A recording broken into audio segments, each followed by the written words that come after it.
Hei. Hei. Hai. Hei. Huve. Sveikas. Labas. Lakar. Здравствуйте. Hello. My name is, as has already been announced, Morten Traavik, and there's no hiding anymore that I'm Norwegian, at least. And I'm also, on my name card, it says artist and director, for lack of better expressions, I would say.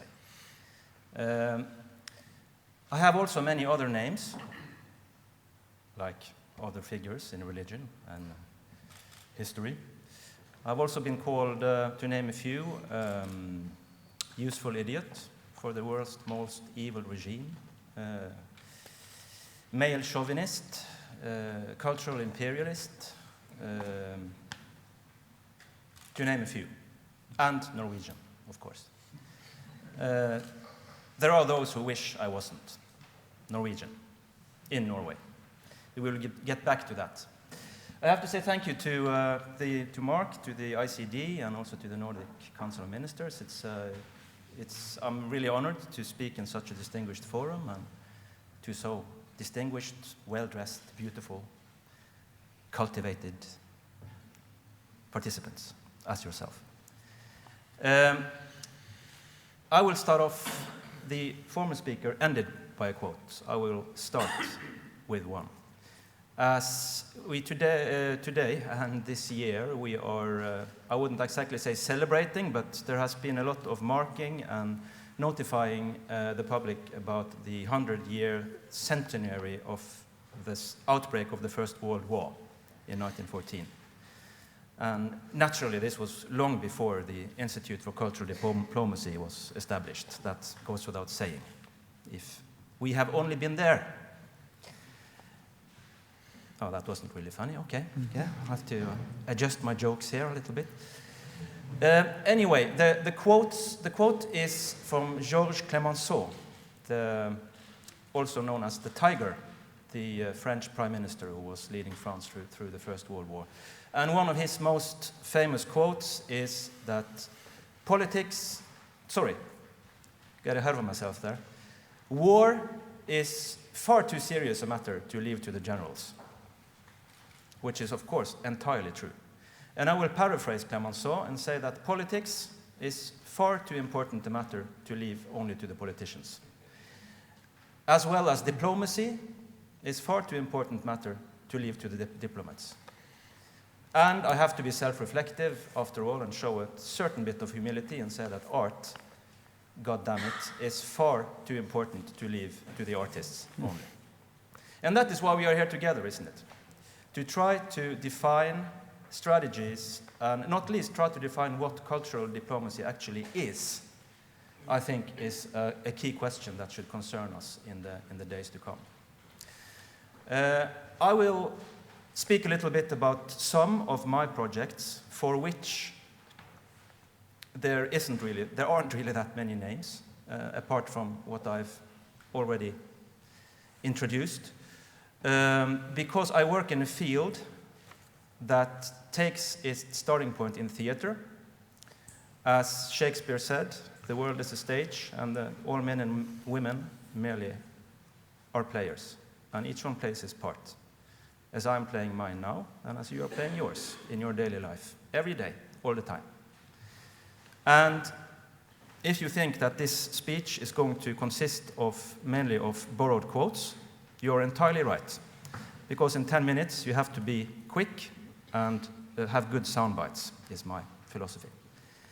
I will also show some practical examples of some of the projects I have been making, and towards the end, I will be giving you, in the keeping of the theme, the cool North, I will be giving you all the cultural diplomatic equivalent of an ice bucket challenge. So stay tuned. I think we will start with the picture. We have to improvise a little bit technologically. I hope you will bear with me.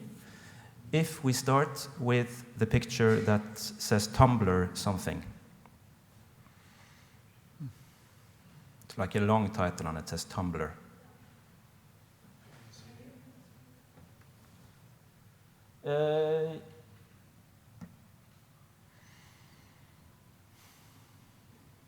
Okay, try that one.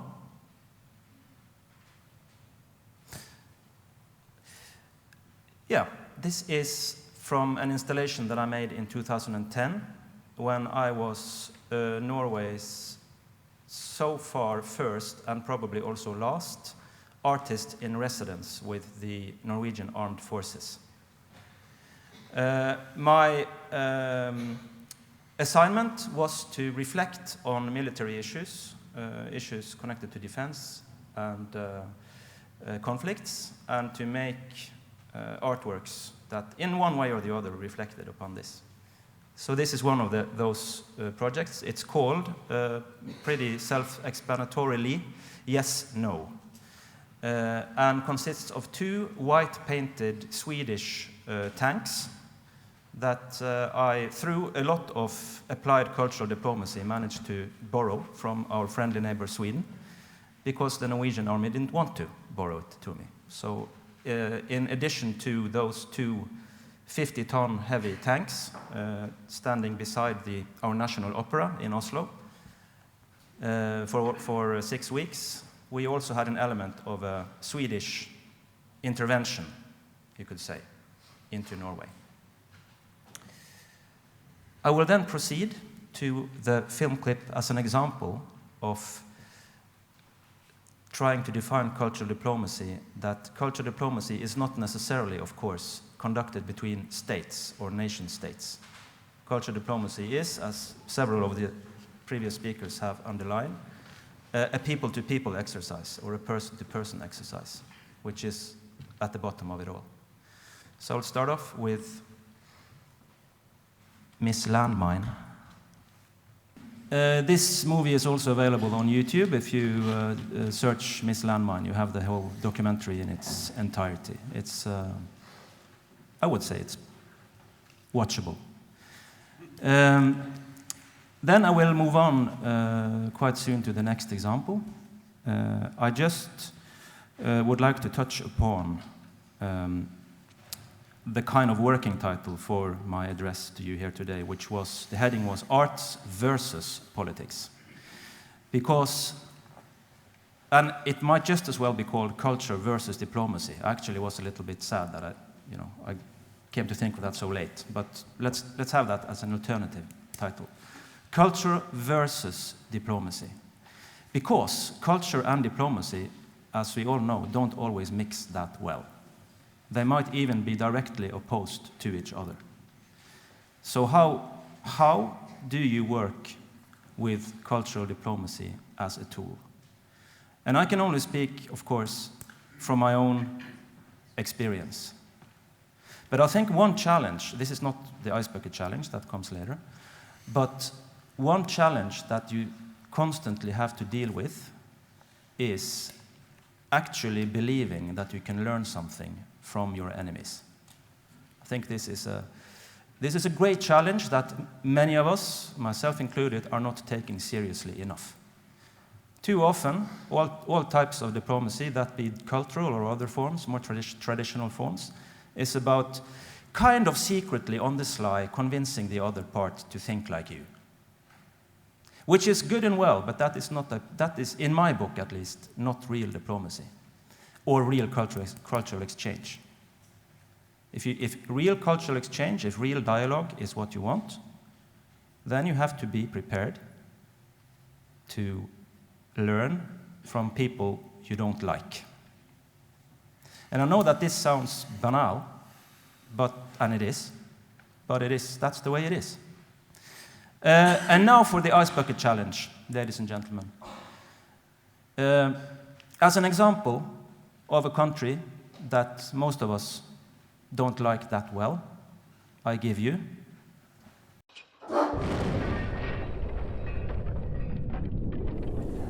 Vi skal til verdens største og lengst pågående teaterforestilling. Så skal vi spille våre roller i den.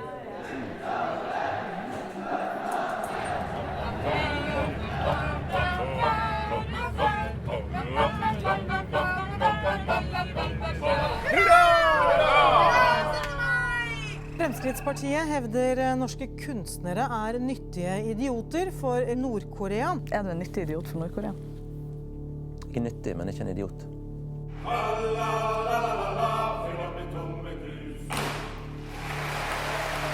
Selvfølgelig handler ikke dette bare om Nord-Korea. Det handler om vår såkalte toleranse, som egentlig bare er toleranse for folk som er som oss selv.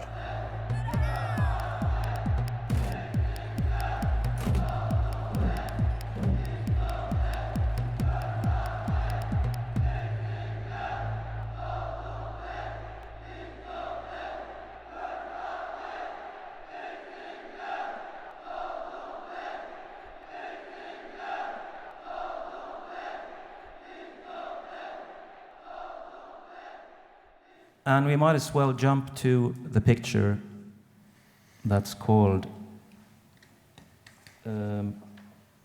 DMZ, the one, yeah, there you have it.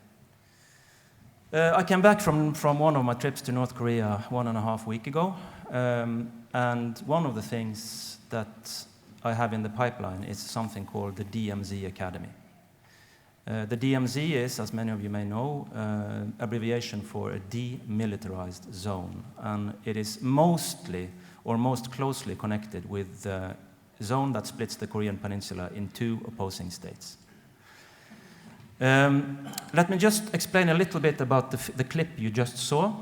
That was a Norwegian documentary of Norwegian state broadcasters who I took into North Korea on May 17th, the Norwegian national holiday in 2012, and they made a documentary on what I labeled the first Norwegian Festspiele, the first Norwegian cultural festival in North Korea. And we presented a program of unashamedly nationalistic and self-congratulatory Norwegian hardcore nationalism in the heart of North Korea for 1 week, including music, theater, visual arts, not the least, and visual arts that's been quite controversial in the outside world. I see that the moderator is now getting impatient, so here's the ice bucket challenge. If you really want to test your own limits of tolerance and to try something new, something fresh, deal with somebody you don't like to start with. Come with me and start the DMZ Academy in North Korea. I have already had the approval of the North Korean cultural authorities. I need your beauty, your strength, and not least your money to do it. So we will take applications outside afterwards. You can also read more about this if you Google it. It's been quite much in the media for the last few days. Anyway, thank you.